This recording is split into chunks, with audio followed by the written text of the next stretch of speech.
When a young man is driving home one day, he has no idea he's about to drive right through the world of the weird. And then we take a look at the story of a young boy and his father out camping. The idea is for some father-son bonding time, as well as hunting the local wildlife. But this father and son are about to realize they aren't the only ones hunting in the woods. Today on Dead Rabbit Radio.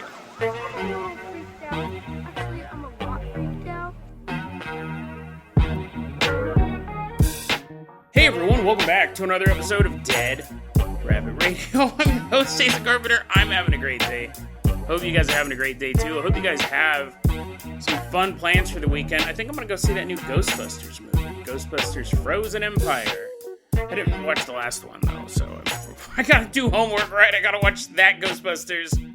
So this next Ghostbusters makes sense. But someone who always makes sense, whether or not I see her or her prequel, running into Dead Rabbit Radio Command right now. Everyone get on your feet and give it up for our newest Patreon supporter, Ari Cole Relationship. Woohoo, yeah, She's running on in, dressed up as a Ghostbuster. Alright, Cole, you're going to be our captain, our pilot this episode. If you guys can't support the show financially, I totally understand. I really, really do. Just help spread the word about Dead Rabbit Radio. That helps out so much. Tell your friends, tell your family, tell everyone you know. Dead Rabbit Radio is your favorite paranormal show. Also, Patreon supporters do get ad-free versions of the episode, so that's another benefit. Plus, access to the Discord and access to the live recordings.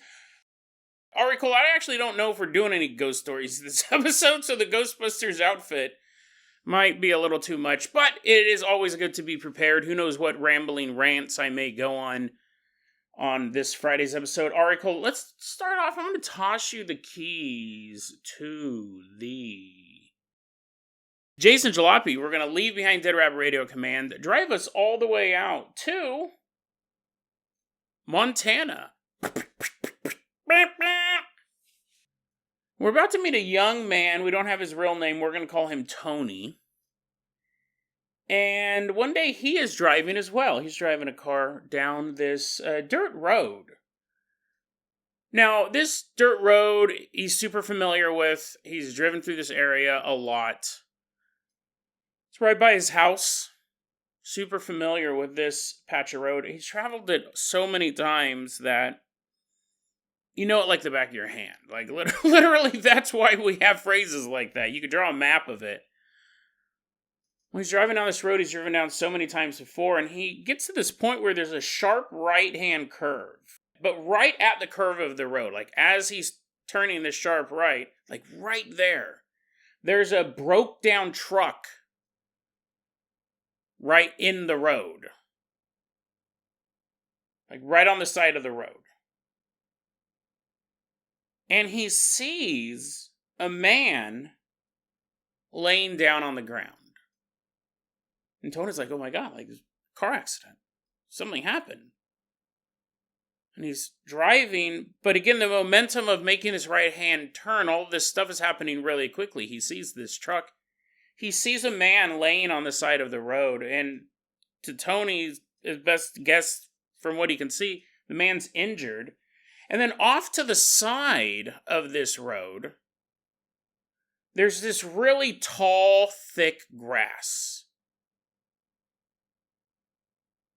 And Tony is making this right-hand turn. All this stuff is happening so quickly. The man on the road, the truck, the broke-down truck. And he sees, sticking out of the tall, thick glass, an arm that's just waving for help. Now, Tony, all he can see is the arm because the foliage is so dense at this part. But he gets the intent, right? Someone's trying to wave him over. You can just imagine the horror, the other person's point of view, non-Tonys of the world. A guy, imagine you get in a horrible car accident, you get ejected from a truck, you land in the grass, you were hoping to land in a swamp, it's a little more cushioned, or maybe a pillow factory, but you land in the grass and you know one can see you. And you're just sticking your arm up trying to get someone's attention. You're in the middle of nowhere. But Tony doesn't stop. He just keeps driving. And he's thinking in his head, he goes, I'm not going to pull over. For whatever reason, we'll get into this in a second. He goes, I'm not going to pull over. What I'm going to do is I'm going to go to the local sheriff's station. Because as Tony is driving by this and he's continuing down the road, he's like, I'm going to not take care of this myself. It's the middle of the day. It's when we really feel safest. It's very close to his house, where we feel the most relaxed. It's our turf, our territory.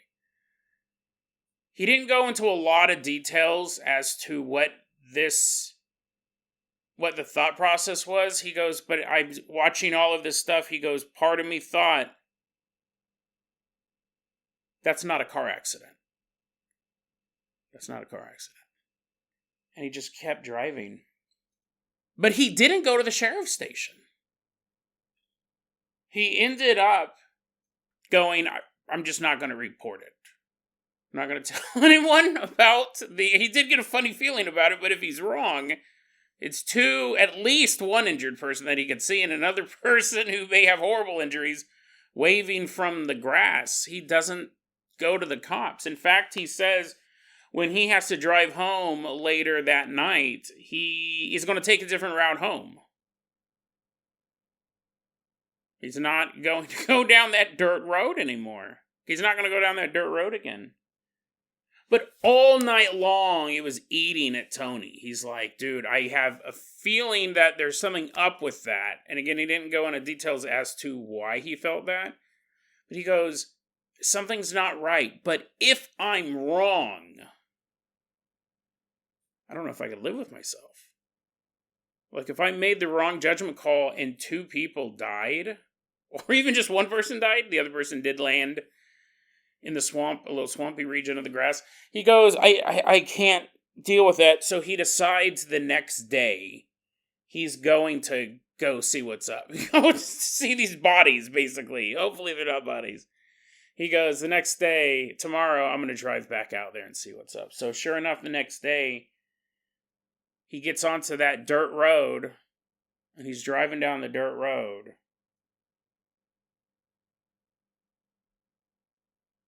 And he realizes his first guess was right. Far beyond anything he could have even thought. He goes, I was driving down that dirt road. I got a sense that there wasn't really a car accident there. I'm driving down that dirt road. I don't see the car.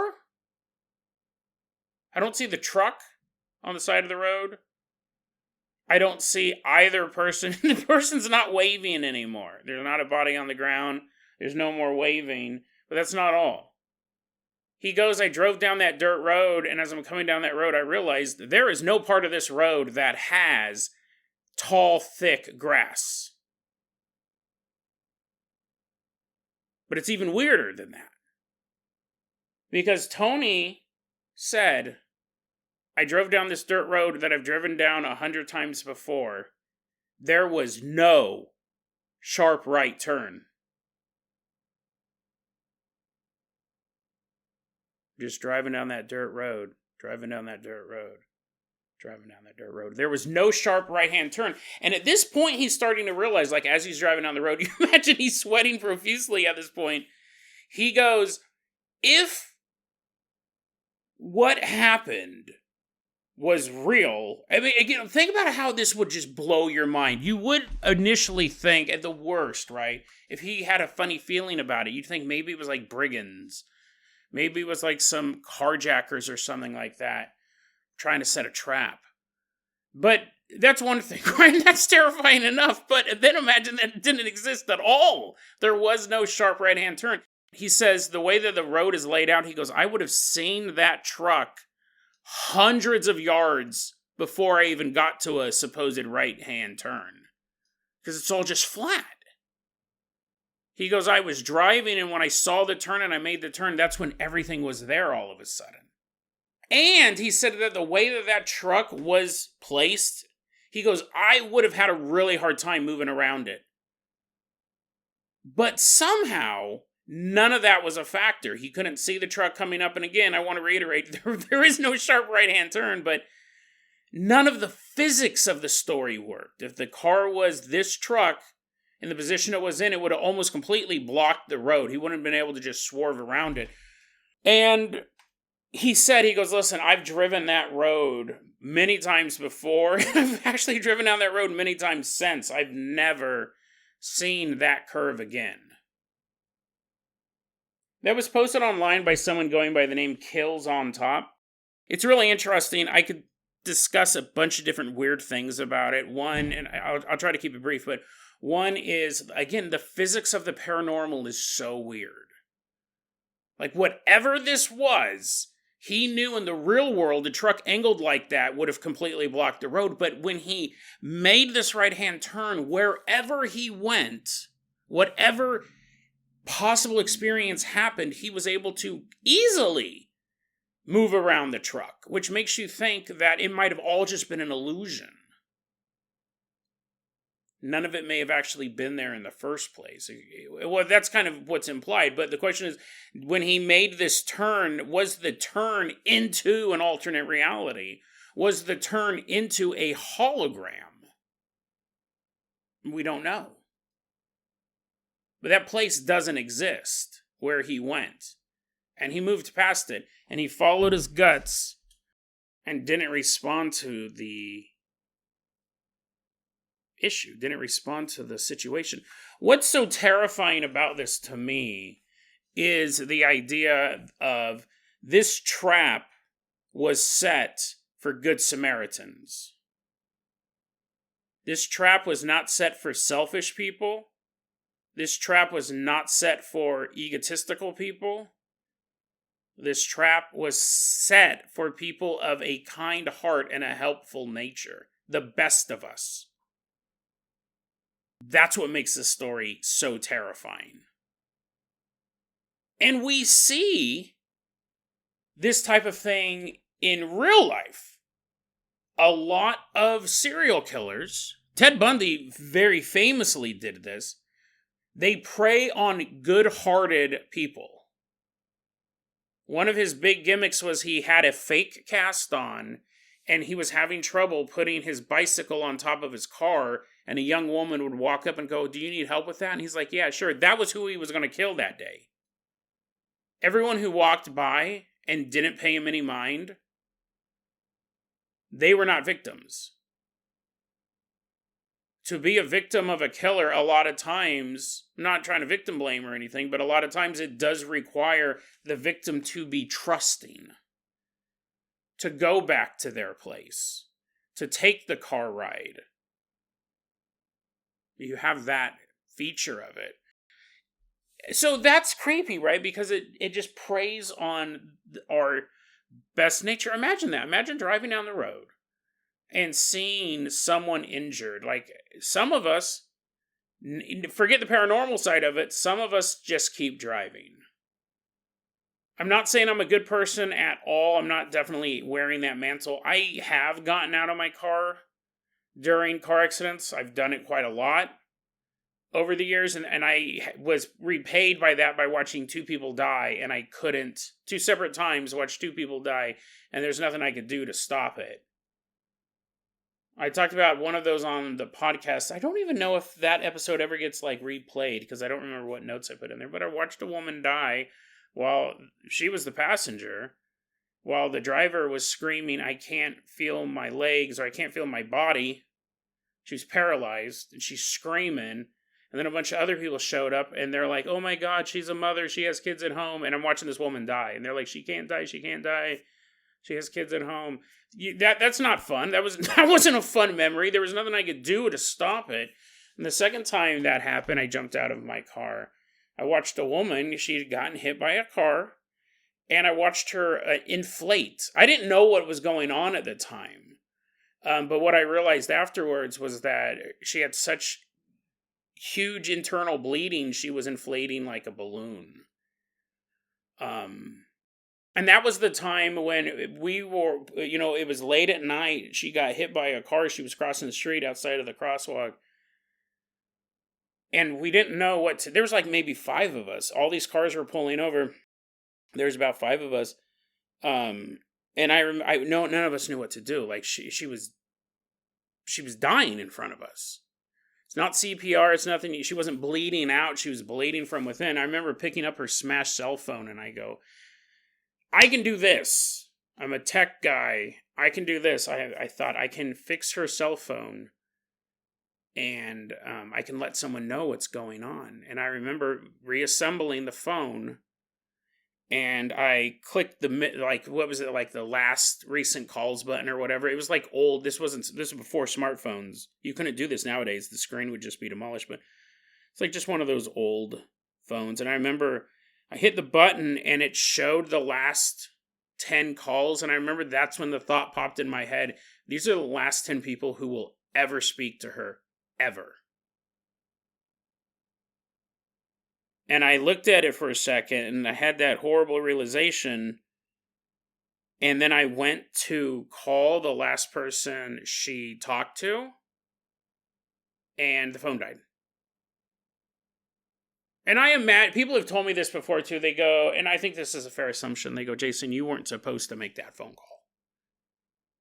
Like, that's why the phone, because it shouldn't have died, right? I had fixed it. I wasn't going to make that. I wasn't supposed to make a phone call. But anyway, you're like, wow, Jason, go back to the arm in the grass. That's sad. Terrifying.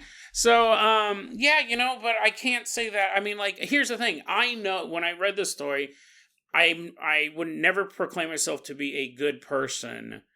I have all the faults that everybody else does, plus some. But I would generally, I can't say I would do it 100% of the time, but if I saw this, I probably would get out.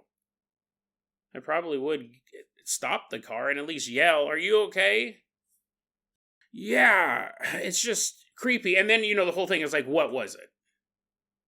What was going on here? Was it an alternate dimension? Was it some reality warping cryptid? We've talked about that before on the podcast. Like, if you had this would basically be the same thing as a trapdoor spider. Where it's kind of altering reality or what's there to create this illusion.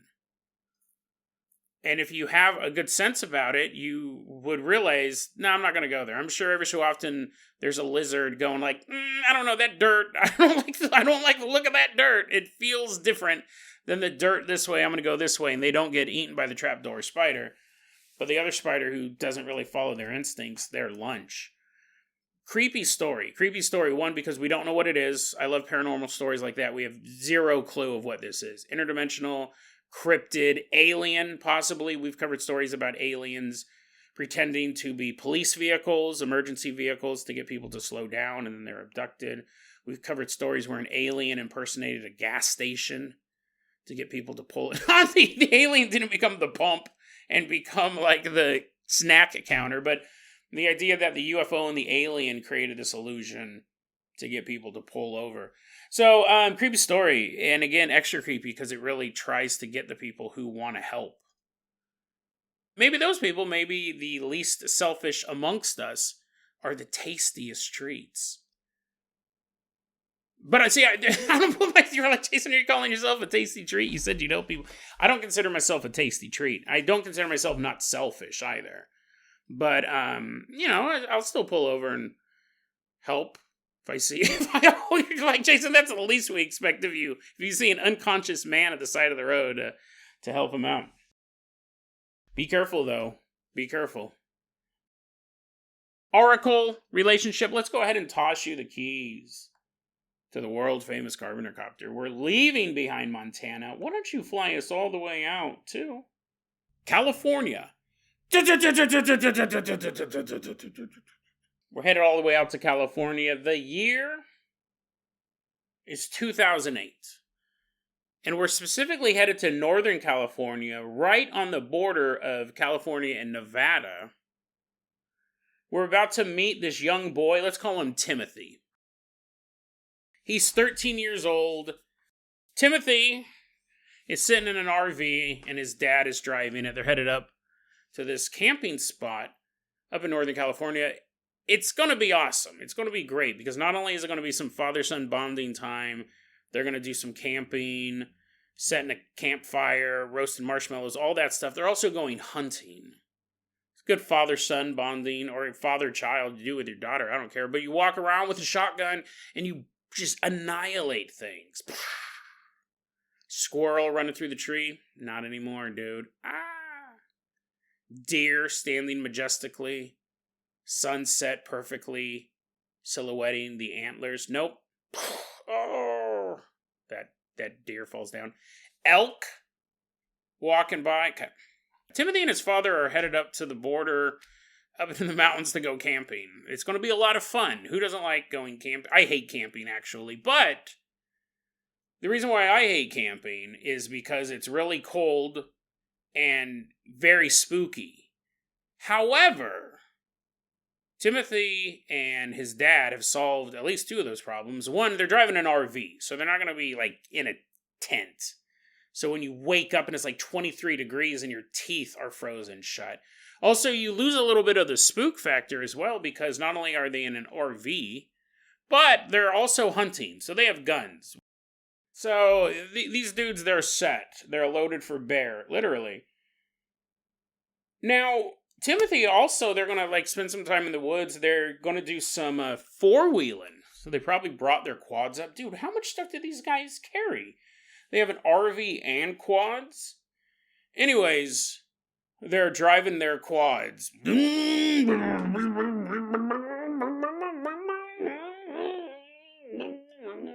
They're going over like trails and stuff like that, just running over squirrels left and right.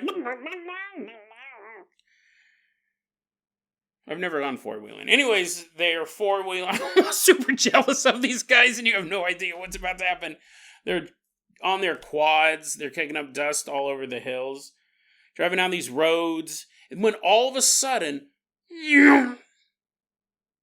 a large black Escalade, big SUV, goes flying past Timothy and his dad. And then, you're like, Cookie Monster? Cookie Monster showed up? No, that was four more black SUVs go flying down this road. And Dad looks back at Timothy, and Timothy's like, oh, that's weird. He just kind of shrugged it off. Like, sure, they have those fancy cars, but we have quads. They continue driving around. That night, it's 9 p.m. They gotta go to bed early to wake up early to go and kill a bunch of living things. Go shoot an elk right between the eyes. So, they go to bed. But only for a little bit. Because by the time 10:47 comes around, Timothy noted this time, it's 10:47, he wakes up. Because he heard this really loud noise. He wakes up and he sees, so him and his dad are sleeping in separate beds. He wakes up and he sees, standing over his father's bed, is a gray alien. That's not really the word that's used in this narrative so much, but he describes it as a short gray figure with a huge head, large black eyes, and a small mouth. So, a gray alien, basically. I mean, it's not the Mummy, it's not Dracula. A gray alien, and it totally terrifies Timothy. He can't even move. He hears this loud noise. He wakes up. There's a gray alien standing over his father, and he's just frozen in fear, just staring at this thing.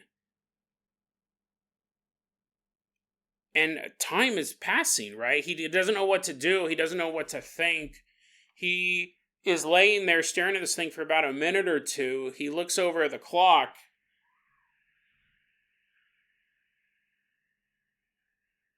It's 12:17. So an hour and a half passed while he was looking at this thing, but he's like, that was not the case. Literally is like a minute or two. After that, he couldn't get back to sleep. The next morning, sun comes up.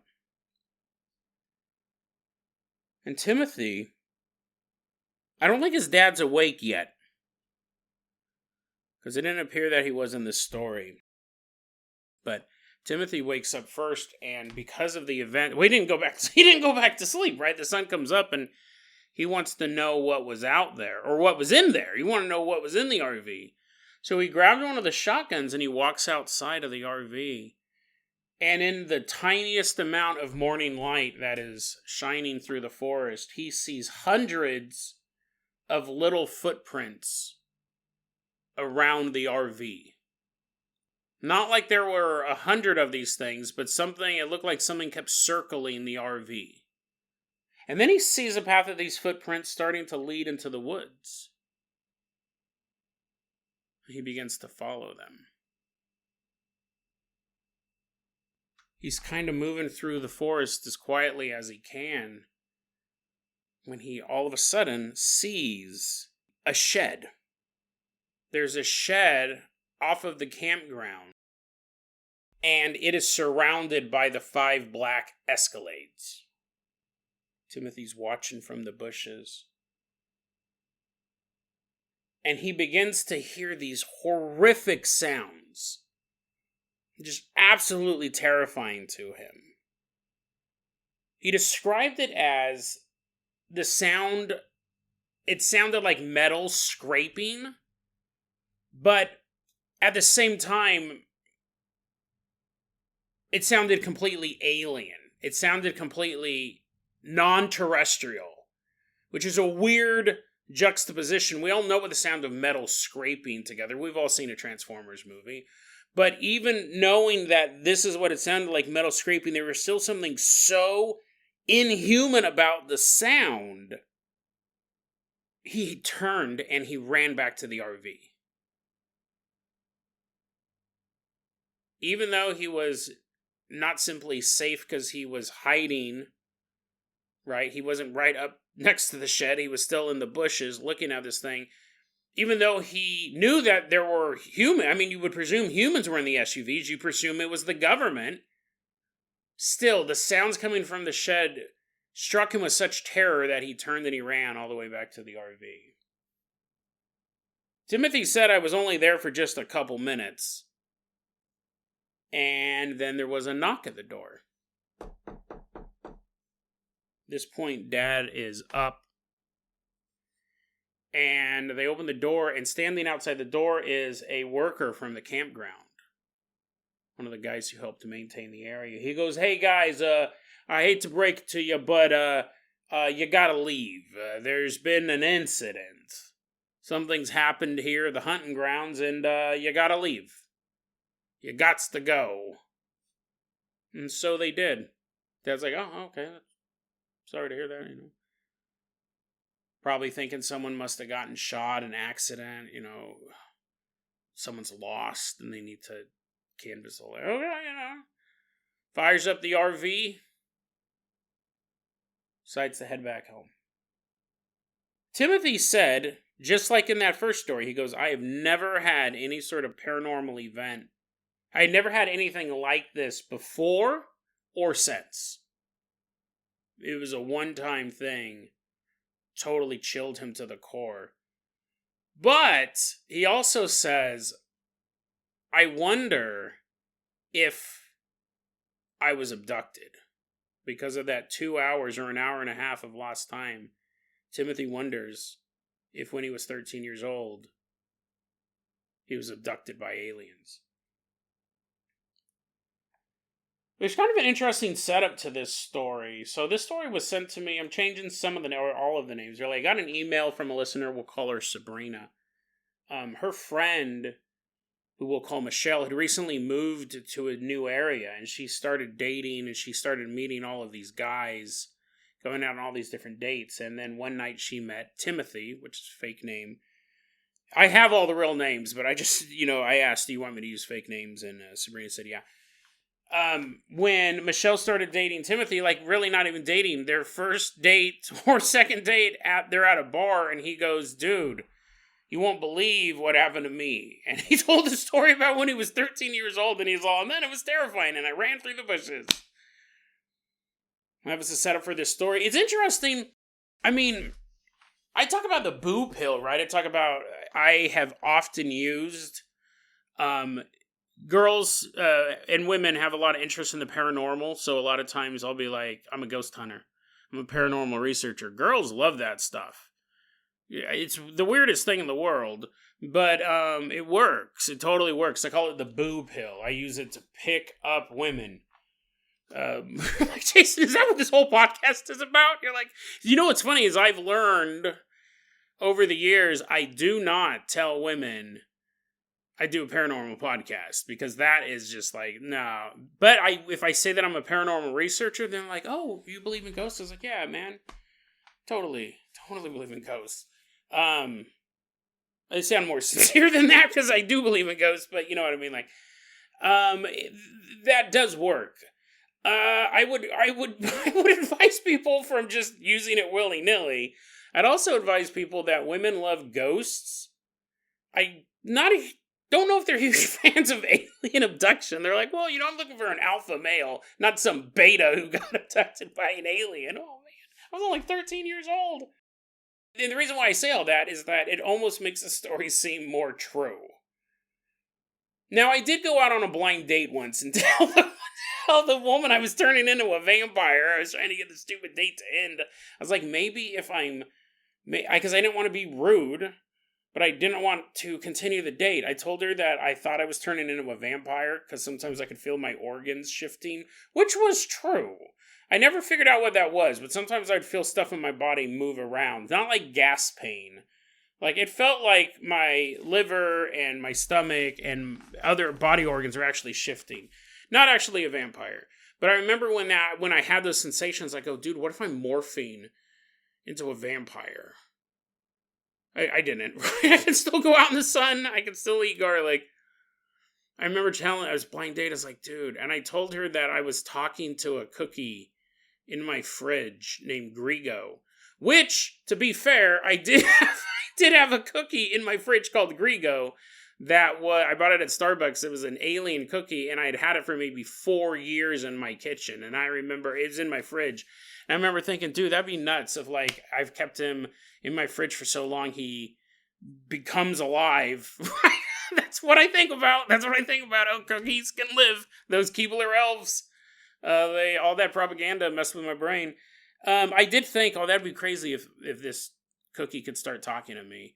So when I was on that blind date, I was like, yeah, okay, the vampire thing didn't work. She's like, I love vampires. I was like, well, do you love talking cookies? She's like, oh, that's adorable.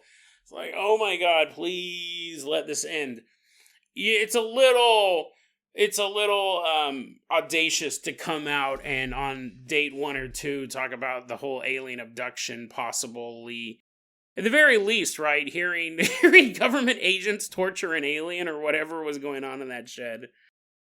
Again, it's funny, when I put these two stories together, I didn't really think of it at the time, but I'm going to title this episode The Unseen, which I think I've actually used that title before. It really is that unseen terror that gets the imagination going. At least on this one, we do know it's alien-based. He did wake up and see that alien. And it plays into a part, the government agents and stuff like that coming out and capturing the alien. I mean, it's funny. Sometimes I think, like, I get stories. Oh, so I should say, Sabrina listens to the podcast. Sabrina's listened to the podcast for a long time as well. And she sent this over to me. She's like, big fan of the podcast. I wanted to tell you this story that my friend told me that she heard on a date. One thing I do love about this story, though, is that, we've talked about this before on the podcast. The only reason why this is a story, the only reason why any of this is being told is because Timothy woke up.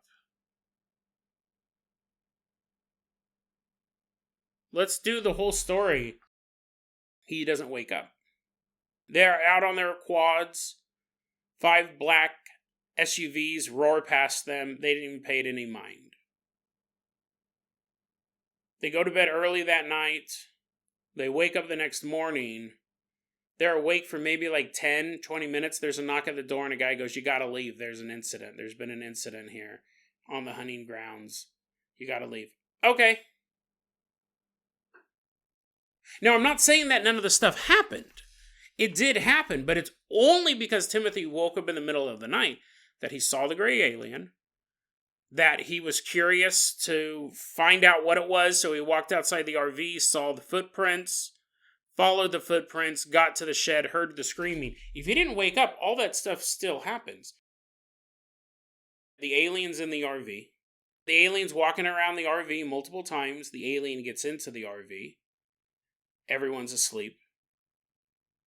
The alien exits the RV, walks to the shed, is surrounded by the government agents. The metal screeching noises all still happen, but Timothy doesn't know any of it.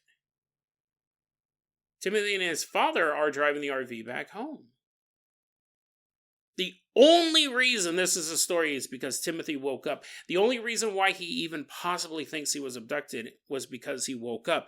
How many times are people abducted in the middle of the night? You only notice lost time if you are conscious. If you go to bed at 10 p.m. and you are abducted at 1 a.m. and you are brought back at 3 a.m., still asleep, you will never be like, dude, I lost 2 hours last night. I looked at the clock and it was 2 hours. No, because you're asleep. You're asleep. You're deep asleep. They abduct you. They do all of their experiments on you. You're awake for that. You can feel the needles. You can taste the fear. But when they put you back here, you're back asleep. So you wake up, you go about your day. You have no idea that you are abducted. You do start to kind of think something because you can't watch movies with gray aliens in it, or every so often you'll have like some weird nightmare, like because you're remembering it, but it didn't really happen. You don't know that it happened. You have no reason to go to a hypnotist or hypnotherapist or anything. You have no reason to start looking into the signs of alien abduction because you don't even know you were abducted. You don't even have a thought in your head. At least Timothy goes, maybe I was abducted. You don't have that thought. You got abducted 3 weeks ago. I got abducted last night. If you're not awake to see the time change, if you're not awake to experience the time loss, if you sleep to point of abduction and they put you back on Earth, back fast asleep, you have zero idea they ran all those experiments on you. That's absolutely terrifying. Absolutely terrifying. The idea of alien abductions, it could be so much more widespread than we could even imagine. The only reason why Timothy thinks I might have been abducted, because he woke up when he heard that noise. That gray alien didn't have 2 left feet or whatever it did to make that noise. It would have stood over that father and abducted probably both of them. Both father and son were probably abducted by this thing. They would have never known. They would have got a knock on their door. There was an incident. They would have drove home. That's it. But the abduction still happened. The experience was still real. They'd have zero idea that it happened. I really think that alien abductions is a completely underreported phenomenon. And that's actually not a thought I had before doing this show. I think by looking at so many alien reports, and it's so many of them are someone, the programming going wrong, the system going wrong. It's the same thing when we go to a zoo and we put a tranquilizer in a gorilla's food. The point of it is that the gorilla's going to be knocked out. We can move it from point A, take it to the vet, get those things cleared up that it's having problems with, take it back to the zoo, and then it wakes up.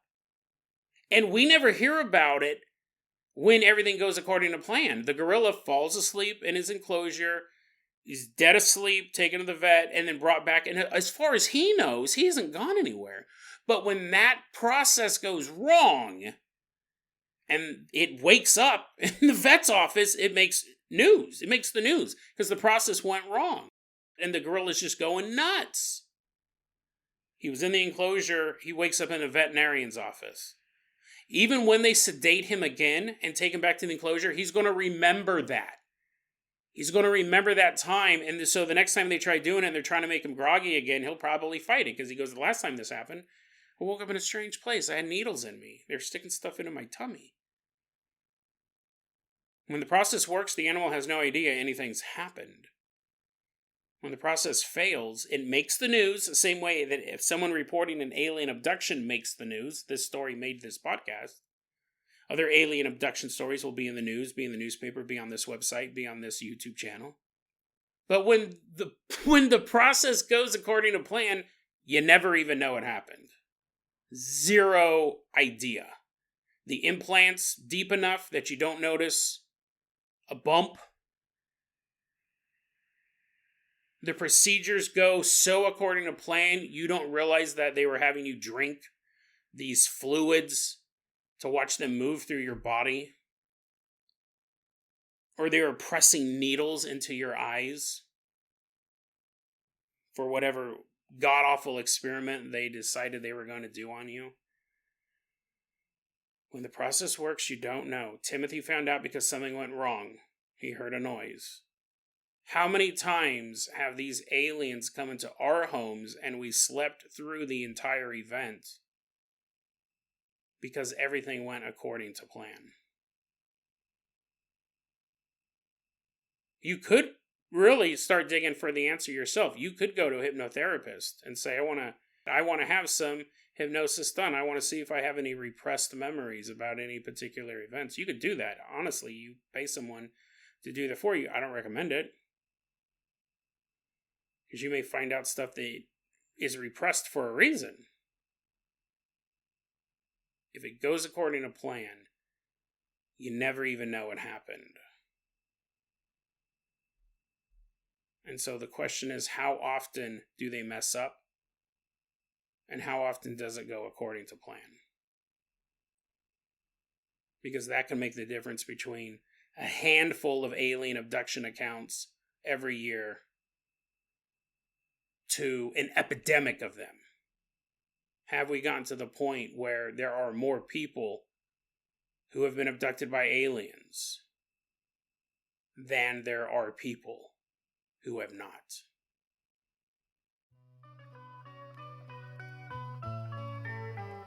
DeadRabbitRadio@gmail.com is going to be our email address. You can also hit us up at Facebook.com/DeadRabbitRadio. TikTok is @DeadRabbitRadio. Dead Rabbit Radio is the daily paranormal, conspiracy, and true crime podcast. You don't have to listen to it every day, but I'm glad you listened to it today. Have a great weekend, guys.